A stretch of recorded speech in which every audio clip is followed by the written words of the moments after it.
Mes chiens connaissent presque tous ce jeu et c'est un excellent moyen d'apprendre le contrôle des impulsions face au jouet ainsi que le fait de lâcher le jouet.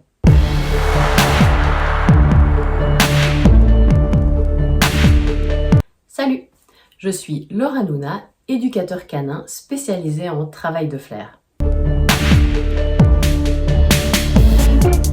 Le quoi? Le flirtpole est un mot anglais qui signifie plus ou moins littéralement bâton ou barre jetée avec force.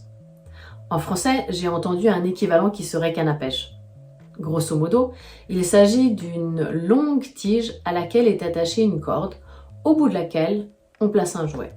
On va faire se mouvoir le jouet pour que le chien court après et finalement attrape le jouet. Mon tout premier flirtpole fait maison était fait d'un tuyau dans lequel j'avais passé une corde au bout de laquelle j'avais attaché une patte en cuir. J'ai aussi vu des gens utiliser une chambrière à laquelle on attache un jouet. Depuis plusieurs années, on trouve des flirtpoles commercialisés en tant que tels, avec une tige télescopique. Je les trouve particulièrement intéressants car très faciles à ranger. Leur petite taille les rend transportables et ils peuvent même tenir dans une poche, une grande poche. Mes chiens connaissent presque tous ce jeu et c'est un excellent moyen d'apprendre le contrôle des impulsions face au jouet ainsi que le fait de lâcher le jouet. En effet, il est indispensable lorsqu'on utilise un flirtpole que le chien attende que le jouet reprenne son mouvement avant de reprendre le jeu, mais aussi qu'il lâche le jouet s'il souhaite que le jouet reprenne sa course. Les chiens comprennent vite ce principe. Voici en image ce à quoi ça ressemble.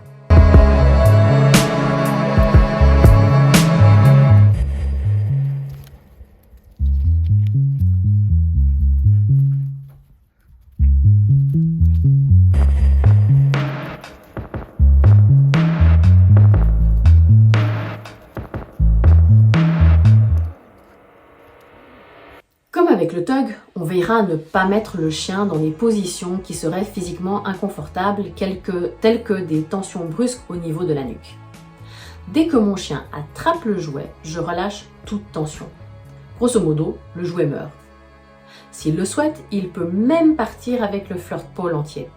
Il a attrapé le jouet et peut donc le gagner intégralement.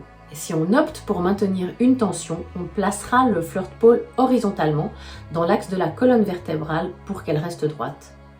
Tout comme avec le tug, on n'exercera aucun mouvement brusque qui forcerait sur les cervicales.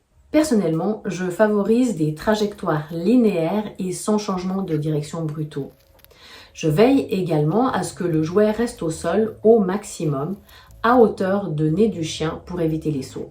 Les chiens étant très concentrés sur le jouet, ils ne sont pas toujours conscients de leur corps et une suite de mauvaises réceptions pourrait entraîner des blessures musculaires ou ligamentaires. À terme, sur plusieurs années, tout comme les lancers de balles à répétition, de l'arthrose pourrait s'installer. Finalement, comme toute activité physique intense, il faut en user avec parcimonie et cela ne posera aucun problème. Parlons maintenant de l'avant et de l'après. En fonction de la trajectoire du jouet, les mouvements pourraient être brusques. Un échauffement préalable à ce type d'exercice est primordial.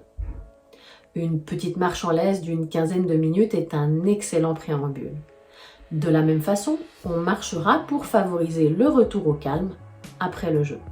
J'espère que cette nouvelle vidéo de la série sur le jeu t'a plu.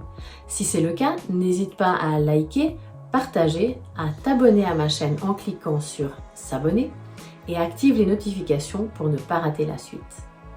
Tu peux aussi me laisser un commentaire, me poser des questions et m'indiquer si tu souhaites que j'aborde un sujet en particulier. À très bientôt pour la suite.